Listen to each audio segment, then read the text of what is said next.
Welcome, friends. Have you ever felt that no matter how hard you work, true success always seems just out of reach? That deep inside, you know you are meant for more, not just survival, but a life filled with freedom, comfort, and joy? The Science of Getting Rich isn't just a book about money, it's a quiet rebellion against the belief that life has to be a struggle. It's about awakening a deep truth that most people ignore. You were not born to live in lack. You were meant to create, to expand, and to live richly, in every sense of the word.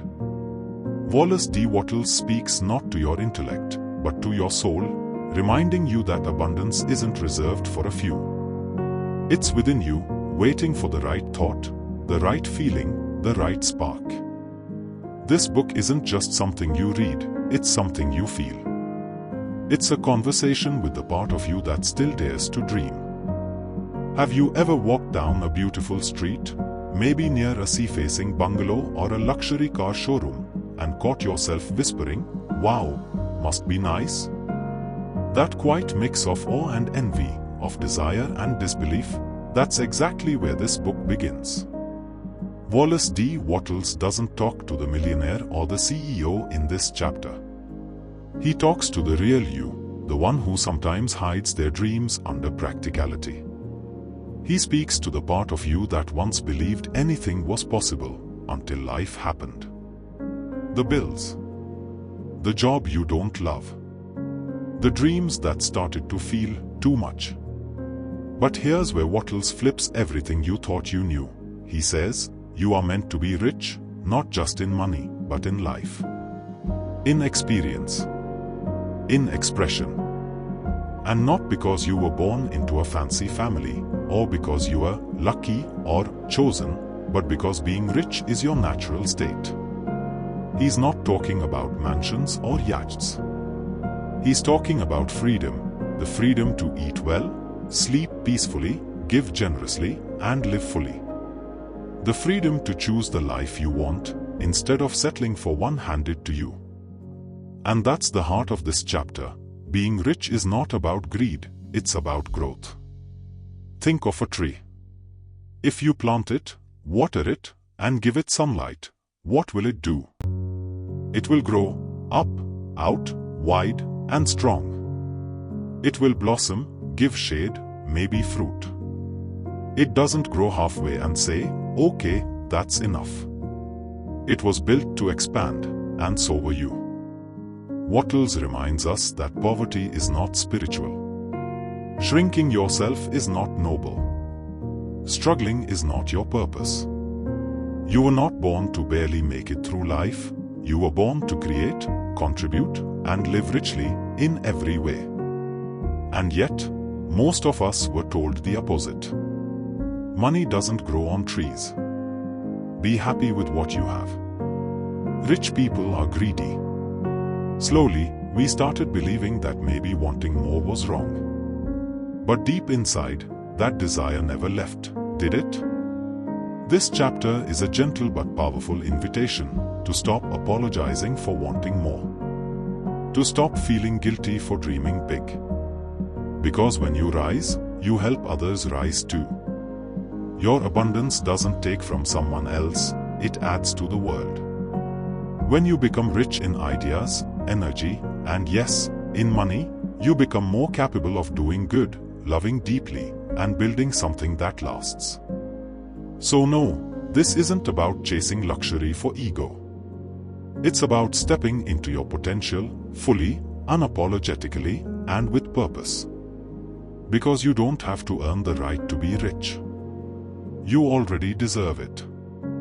Have you ever sat at a bus stop or stood in a long line at the bank, wondering why some people seem to attract money and opportunities like a magnet, while you, despite working hard, barely manage to stay afloat? It's easy to believe that wealth is just about luck. That maybe some people were born under a lucky star, or just had the right contacts, the perfect timing, or some magic charm. And that maybe, just maybe, it's not for everyone. Wallace D. Wattles gently but firmly shakes that belief to its core. In this chapter, he whispers a truth that most of us never hear growing up: getting rich isn't about chance, it's a science. Yes, a science. As real and repeatable as gravity.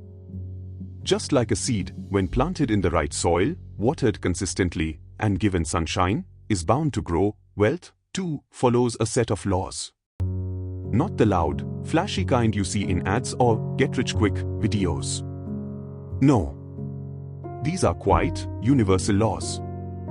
Laws that don't care about where you were born, what degrees you hold, or how many times you failed. Now, imagine this: two people are given a field. One plants without understanding the seasons, the soil, or the timing, just throws the seeds and hopes. The other studies the land, plants carefully, waters daily, trusts the process. Months later, only one field is blooming. That's not luck. That's understanding the system. Wattles explains that the same applies to money. If you are not getting the results you want, it's not because you are not worthy, it's because you haven't been taught the rules of the game. And once you learn these rules, it becomes a matter of applying them with belief, focus, and consistency. He invites you to stop chasing randomness and start building with intention. Just like engineers build bridges or doctors treat patients using science, you can build wealth by aligning your thoughts, actions, and faith with certain principles. It's not some mystical power, it's real. It's structured. And most importantly, it's available to everyone.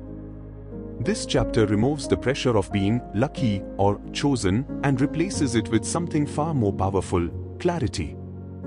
It tells you, you don't have to gamble your life away waiting for a big break. You can create your own breakthrough. And in that message is deep freedom, the kind that makes your chest feel lighter, your hope a little stronger. Because if wealth is a science, that means you can learn it, you can practice it, and you can master it. No fairy dust. No magic formulas. Just you. And the decision to start. Close your eyes for a moment and think about this. What if every single thing in your life, your job, your home, your bank account, your daily routine, started first as just a thought? Seems wild, right? But Wallace D. Wattles says that's exactly how the universe works. He invites us to consider something both incredibly simple and wildly powerful. Every result begins with a thought. Not by chance. Not by hustle alone. But by what's happening inside your mind, quietly, constantly, invisibly. Now, think of a small child playing alone. She pretends her plastic blocks are a castle. To the world, it's just toys on the floor. But in her imagination, she's royalty. She's powerful. She's building something that doesn't exist yet. That's the power we all had as children, and somehow, as adults, we forgot it. We traded imagination for deadlines. We replaced dreams with to-do lists. And we told ourselves that thinking big is just wishful fantasy. But Wattles says, no. Your thoughts are the blueprints of your future. They are not just harmless daydreams, they are instructions to the universe. Every invention, every business, every fortune, every miracle, all of it started as a simple, quiet idea in someone's mind. Let's get personal. Think of the times you've walked into a room, already convinced that nobody would listen to you, and they didn't. Or the moments you believed deep down that something good would happen, and it did. That's not coincidence. That's your inner world shaping your outer one. Wattles isn't asking you to force thoughts or fake positivity. He's reminding you to own your mind, to direct your thoughts the way a painter holds a brush. Intentionally. Boldly. Creatively. Because what you think about consistently, you begin to feel. What you feel, you act on.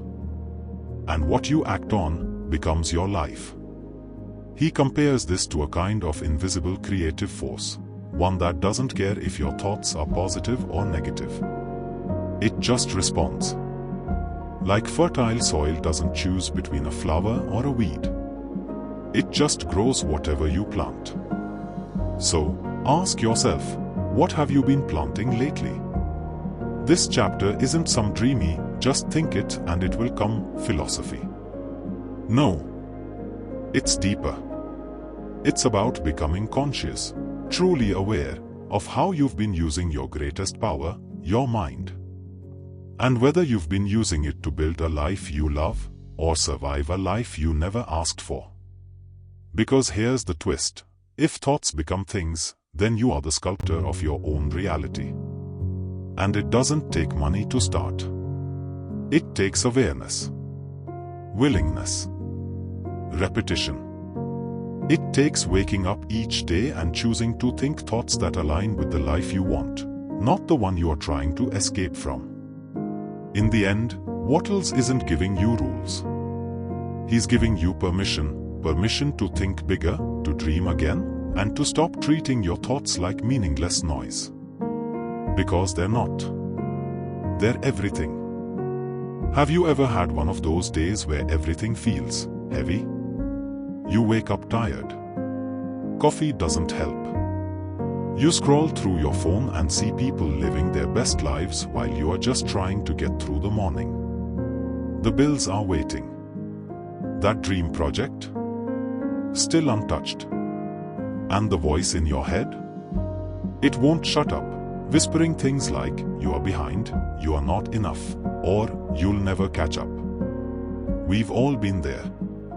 But what if, in that exact moment of lack, stress, and frustration, there was one simple switch that could change everything? Wallace D. Wattles says that switch is gratitude.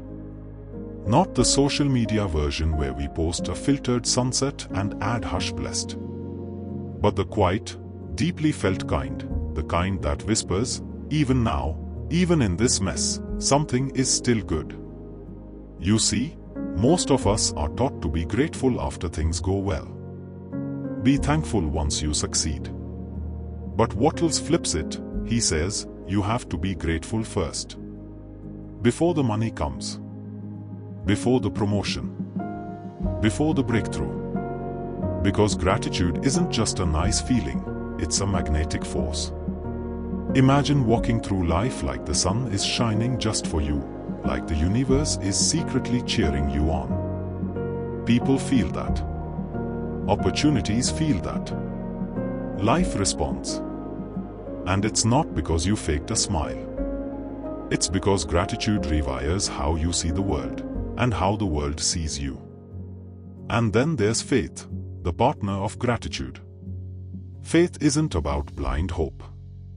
It's not sitting still and wishing things change. No, faith is movement in the dark. It's taking steps when the staircase hasn't even appeared yet. It's doing your best work even when the results are invisible, trusting that your efforts are seeds, not failures. Wattles talks about faith like it's fuel. The kind that keeps the engine running when your outer world gives you every reason to quit. It's the belief that what you desire, the rich, abundant, fulfilling life, is not just possible, it's already on its way. But here's the thing, without gratitude, faith wobbles. Without faith, gratitude becomes passive. Together, though, they're unstoppable. He tells us that the person who walks through life in gratitude and acts with faith becomes a magnet for wealth, not just the money kind, but the richness of peace, purpose, and power. People start showing up. Ideas flow. Life becomes less about chasing and more about aligning. And suddenly, you realize, abundance isn't something you earn, it's something you allow. So maybe tonight, instead of doom scrolling, sit for a second. Feel your heartbeat. Think of one thing, just one, that you are truly thankful for. Then, remind yourself that your dream life is not just a fantasy. It's a reality waiting for your belief. Gratitude. Faith. That's how you unlock the door. And the best part? You've had the key all along. Let's be honest, how many dreams have you postponed with the words, someday, when I have time, or maybe later. It always feels like we are waiting for the perfect moment. Waiting until we feel more ready, more confident, more skilled. We tell ourselves the market is too crowded, the timing's not right, the resources aren't there yet. So we wait. And in that waiting, life quietly slips by. Wallace D. Wattles isn't having any of that. He says, in the clearest, most loving way possible, stop waiting. Just act. Not tomorrow. Not when the stars align. Now. Right now. Because here's the truth, there is no perfect time. The right moment isn't a destination you arrive at, it's something you create by showing up. Fully. With heart. With courage. With whatever tools you've got in your hands today. It's like this, imagine a kid with a box of crayons. He doesn't wait until he has every color or a fancy sketchbook. He just starts drawing. He creates, not because it's perfect, but because something inside him has to. That's what Wattles wants from us. To return to that fearless, bold, messy kind of creating. The kind that says, this may not be perfect, but it's mine. And I'm doing it. And then there's this whole idea of competition. We are taught that life is a race, someone wins, someone loses. Someone gets the prize, and you get what's left. But Wattles looks us in the eye and says, stop. That's not how abundance works. He says you weren't born to compete, you were born to create. Think about that. You weren't put on this planet to fight for scraps or copy someone else's blueprint. You were meant to bring something entirely new into the world, something only you can give. And no one can take your place in that. Not ever. When you create from that place, that authentic, soul deep, this is what I am meant to do, place, you don't need to worry about what others are doing. You are not chasing trends or comparing timelines. You are building your own lane. And suddenly, the world stops feeling so crowded because you're walking a path only you can walk. Now, Wattles isn't saying act recklessly. He's saying act intentionally. Use what's in front of you, however small, and start moving. That call you've been putting off, make it. That idea that's been sitting in your journal for months, build it. That skill you've been quietly passionate about, share it. You don't need 1 million followers or a 5-year plan to begin. You just need belief. And a step. And when you take that step, something beautiful happens. The universe starts to respond. Not because you forced it, but because you finally aligned yourself with its rhythm. You stopped sitting in hesitation and stepped into creation. So here's the whisper this chapter leaves you with, act now. Not when it's easy. Not when you are sure. Now. Because the world isn't waiting for you to be perfect. It's waiting for you to begin. Final chapter, The Advancing Man. Be the person everyone wants to follow. Have you ever met someone who walks into a room and everything just shifts? They're not necessarily the loudest, richest, or most talented. But something about them draws you in. They radiate confidence, not arrogance. They speak like they know where they're going, and somehow, when you are around them, you believe in your own dreams a little more too. That person, Wallace Wattles calls them the advancing person. And in this final chapter, he gently hands you the mirror and says, this can be you. Not someday. Not if you change everything about yourself. But right now, if you choose to grow, to uplift, and to keep moving forward with intention. You see, becoming, advancing, isn't about showing off success or proving anything. It's about being so committed to your own expansion that everyone who meets you feels themselves expand too. Your presence becomes a gift. Your growth becomes a magnet. Your life becomes evidence that yes, it's possible. And people can feel it. Imagine a business owner who doesn't just sell, but actually makes every customer feel more hopeful after every interaction. Or a teacher who doesn't just give knowledge, but makes students believe in their own genius. Or a friend who doesn't judge your struggles, but reminds you of your strength. These are not special people. They are people who decided to advance and bring others with them. Wattles says this is the highest form of wealth. Not just getting rich in money, but being rich in spirit, so rich, in fact, that your life overflows into others. And what's more, this isn't a personality trait. It's a decision. A lifestyle. Every day, you either advance or stagnate. You either grow or repeat. And when you choose to advance, to evolve, learn, act, believe, create, you become a force of nature. So what does it take? It takes seeing yourself as worthy, not just of wealth, but of purpose. It takes using gratitude and faith like oxygen, breathing belief into your own potential even when no one else sees it yet. It takes acting when you are scared, showing up when it's easier to hide, and creating value not to impress, but to uplift. And most of all, it takes becoming someone who others want to walk beside. Not because you are flashy or famous, but because your life says, "Come on, there's more for you too. Let's go get it." That's the advancing person.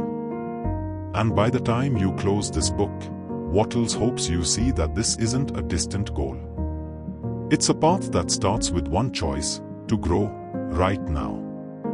Because once you become the kind of person who gives more than they take, builds more than they borrow, and believes more than they doubt, you don't just get rich. You become unforgettable. Hey beautiful soul. Thank you, truly, thank you, for being here. For giving your precious time, your open heart, and your curious mind to this journey through the science of getting rich. This wasn't just about money or success. It was about you, your energy, your growth, and the incredible power you carry within you. If even one line sparked something inside you, if even one chapter made you believe a little more in yourself, then this whole journey was worth it. Remember, you're not just a listener, you are a creator. You're not waiting for success to find you. You're already building it, step by step, breath by breath. So wherever you are in life right now, whether you are just starting or rebuilding from scratch, know this: you are enough. You are powerful. And you deserve a life that excites you. From my heart to yours, thank you again. Keep growing. Keep glowing. And most of all, keep creating.